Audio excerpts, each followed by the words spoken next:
Well, he is certainly at a crossroads here. And Elena, there's a lot of finger pointing going on. And most of this is aimed at President Biden's core group of longtime advisors. And these names might not be familiar to a lot of our viewers, but Anita Dunn, Bob Bauer, a married couple, they are really have been with him for a very, very long time. How much frustration do Democrats have with these folks right now?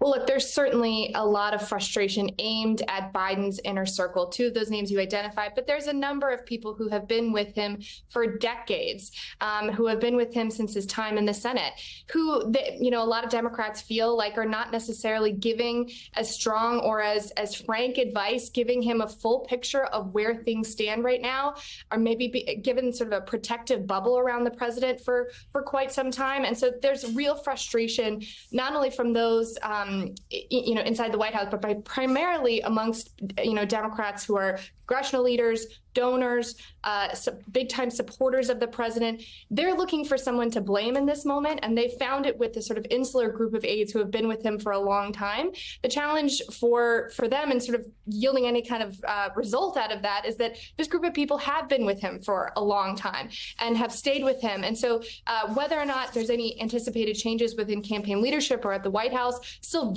very unclear at this point, but there's certainly a lot of frustration that they want to at least aim partially at staff for not having sort of been more frank with the president and in some ways better prepared him for this debate.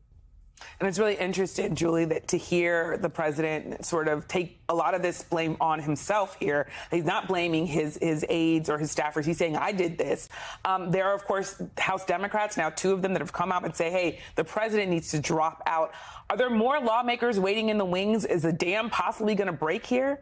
Yeah, Yamiche, there's a lot of hesitancy, right? You have these two lawmakers that came out and publicly called on Biden to step aside. These are not freshman lawmakers, Lloyd Doggett and Raul Grijalva. These are people who have been in the House for decades. They are veterans of the House. So they're coming out and saying, look, it's time for the president to step aside. We need a new leader at this point. We need a new nominee a couple of months ahead of the election is significant. But I did talk to several Democrats. I will tell you, not all of them, but most of them privately have said, yeah, we've been in text threads. We've been talking to other members. We've been talking right after the debate. There is panic. There is panic that they don't know how to handle this situation. They think, in the words of one Democratic lawmaker, that if they push too hard on Biden, it would just harden his resolve to stay in. But certainly a point that they're waiting for is this interview that the president has this weekend with ABC, as one Democrat described to me. Look, it's a taped interview. It's not live, but it's kind of the middle point between a fully telepromptered appearance from Biden and that debate. And that is certainly a point in time that they are waiting for before perhaps we see more of them come out, especially as they come back from the July 4th recess and all get together next week. And maybe we could see more of them calling on Biden to step aside, and maybe even, as one Democrat suggested to me privately, calling for an open convention in August. Yeah, I mean, an open convention would just be wild. Fernand, I want to talk to you because there's the other thing that lawmakers are watching, among not just looking at their colleagues and what they're doing. There's also these polls that came out yesterday. Both showed Donald Trump with a sizable lead over Joe Biden. Especially a number of them are now seeing that Trump is having what they see as the biggest lead that they've seen in this race. What do Democrats say when they're looking at these polls? How worried are they about the state of this race?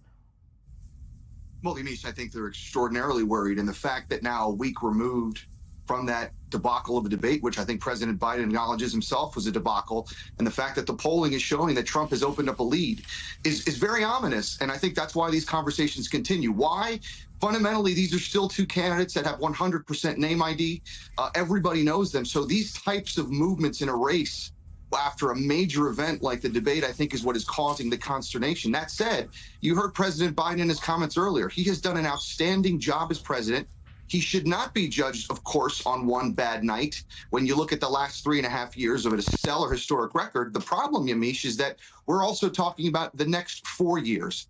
Is it wrongly unfair that Donald Trump is not being given this type of scrutiny, given the fact that he says he wants to be a dictator on day one, and the Supreme Court has created a glide path for a type of king? Trump should, God forbid, he win the presidency. Of course it's unfair, but that doesn't change the perception of reality. And the other factor here, Yamiche, is when you look at the other numbers, the president's job approval rating, it's now at a historic low.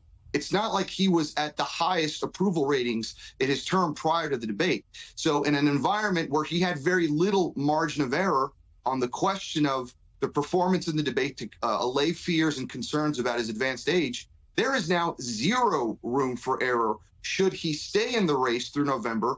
Remember, the race gets a lot tougher and more difficult and more stressful. And I think that's why Democrats are having this important conversation. There's nothing wrong, by the way, with this conversation. It's healthy in a democracy and in a country that recognizes no man or woman is indispensable to the continuation of freedom and democracy. It's interesting to hear you say that this is sort of a healthy debate, because I've talked to a lot of Democrats who are saying this really is hurting the party. And Donna Brazile said it's even utter nonsense to me when I was reporting a story about the vice president here. But Ali, I want to come to you because the president met with these Democratic governors and he's trying to calm fears after that rough debate performance. Some of them, of course, are people that are that are names floating that could replace him. When you think about Gretchen Whitmer and other Democratic governors, what more can we say about this meeting with governors and what came out of it? Yeah, I mean, this was a big meeting that came together rather quickly between the president and over 20 Democratic governors from across the country, some of them joining virtually. And as you mentioned, some of them, even with their own eyes on the White House potentially in the future, joining in person, really traveling to Washington the day before this national holiday to be able to, with their own eyes, make this judgment on whether the president is fit to stay in the race and potentially serve another term. And these governors came out to the cameras after this meeting and called it a very frank and honest conversation. They said it was like a conversation you would have with a loved one where you share your genuine concerns for them. And Maryland Governor Wes Moore had some more to say. Listen to his comments here. We came in and we were honest about the feedback that we were getting. We were honest about the concerns that we were hearing from people. And we were also honest about the fact that as the president continued to tell us and show us that he was all in, that we said that we would stand with him. The White House hoping that these big names throwing their support behind the president is going to help quiet these concerns. But of course, you heard Julie talk about, you're seeing this split screen between these Democratic governors and these Democratic lawmakers on Capitol Hill, the number of them growing, calling for the president to step aside. So the next few days of this are going to be critical. As Julie mentioned, that primetime interview with ABC airing tomorrow. So Democrats' eyes definitely on that interview tomorrow. Yeah, the whole nation's eyes are going to be on that interview. Elena, I want to ask you, Vice President Harris has become one of the president's biggest defenders here. She really even, in some ways, has created the talking points that you've heard now from him and from others, that you shouldn't be judged on the 90 minutes when you should be looking at his 3-year record. That being said, if she were to step into this role, would she have the widespread support she would really need to mount a successful campaign here? Well, look, that governor's meeting yesterday was sort of a prime example of a moment in which she was confronting some of her potential challengers, if we're living in the world of a potential open convention. And a nugget of reporting that came out from my conversations with some of the people who were briefed on that meeting said that she notably closed the meeting with a call for unity, that she really, even using an expletive to get her point across of like, we need to walk out of here unified and together. And look, that tracks with everything that we have seen from the vice president, both privately and publicly, in terms of, as you said, even, basically crafting talking points herself about how to deal with this crisis for the president, about using the language of this is, don't focus on this 90 minutes, focus on the last 3.5 years. And I think she's built up an enormous amount of goodwill, certainly within the White House and within the Biden campaign more broadly, about the way that she's been so forceful. But that does not necessarily extend to the wider Democratic Party. And look, she certainly has her defenders and people who support her and who think that it would be impossible for the party to ignore the, first woman, first Black woman, first, the sitting vice president in this moment, to sort of pass over her if there were some kind of an open convention. That being said, there's plenty of Democratic donors, strategists, party officials who I've spoken to who've also expressed real concern about her being the standard bearer here. So again, it sort of speaks to this moment that if it were to be thrown open, that the chaos that it would touch off would be really something to see.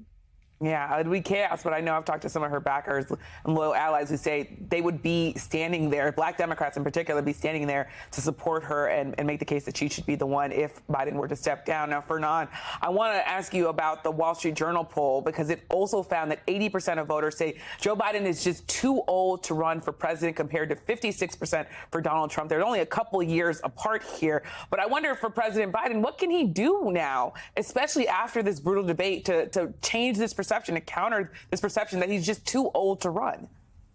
Well, he can find Doc Brown, get in a time machine, and maybe try and knock off 10 years, which would obviously allay all of the concerns. But really, that's not going to happen. Yamiche, as you said, the polling before the debate suggested that the main weakness, really the only weakness of the Biden reelection effort, was his advanced age. That's it. Unfortunately, the debate performance has made that center stage. It has taken the spotlight of what this race should be about, which is a referendum on the dictatorship that Donald Trump would represent if he were to win the election. And it's just difficult to see, because there are going to be moments, if the president stays in this race all the way through the end, that are natural, even for a younger person would tax them. And should those moments reinforce the concerns about age, for those voters that are not anybody but Trump voters, unfortunately, that factors in. Hey there, MSNBC fans. I'm Luke Russert, and be sure to join me, Rachel Maddow, Jen Psaki, Lawrence O'Donnell, Steve Kornacki, Joy Reid, and many more September 7th in Brooklyn, MSNBC Live Democracy 2024. Click on the link for ticket information. We will see you there.